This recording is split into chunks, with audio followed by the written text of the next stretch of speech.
আসসালামু আলাইকুম ফেসবুক বন্ধুরা, আপনারা কেমন আছেন? আশা করি ভালোই আছেন। আপনাদের দোয়া ও ভালোবাসায় আমিও ভালো আছি।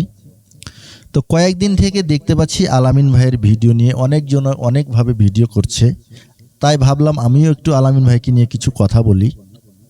আলামিন ভাই একজন বড় মাপের কন্টেন্ট ক্রিয়েটর, আমরা সেরকম বড় না, তারপরও একটু কথা বলতে হবে, কারণ কখন কার ভুল হবে সেটা কিন্তু কেউ জানে না। আলামিন ভাই যে আগুন নিয়ে ভিডিওটা করেছিল, উনি কিন্তু জানতেন না যে সে আগুনে আমি দগ্ধ হব।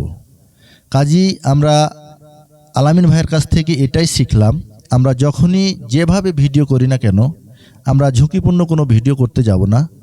আর ভিডিও করতে গেলে আমরা অবশ্যই একটু ভেবেচিন্তে ভিডিও করব। আমরা আগে পরীক্ষা করে নেব, কারণ জীবনের আগে কিন্তু বিনোদন না, জীবনের পরেই কিন্তু বিনোদন। আগে জীবন, তারপরে বিনোদন। আপনার জীবনে যদি না থাকবে, তাহলে আপনি কেমন করে বিনোদন দিবেন? কি করে বিনোদন দিবেন বলেন? কাজেই আমি সবাইকে অনুরোধ করব, যারা ফেসবুকে কন্টেন্ট করছেন, সবাই একটু ভেবেচিন্তে ভিডিও করবেন, নিজের শরীরের প্রতি যত্ন নেবেন। সবাই ভালো থাকবেন, সুস্থ থাকবেন।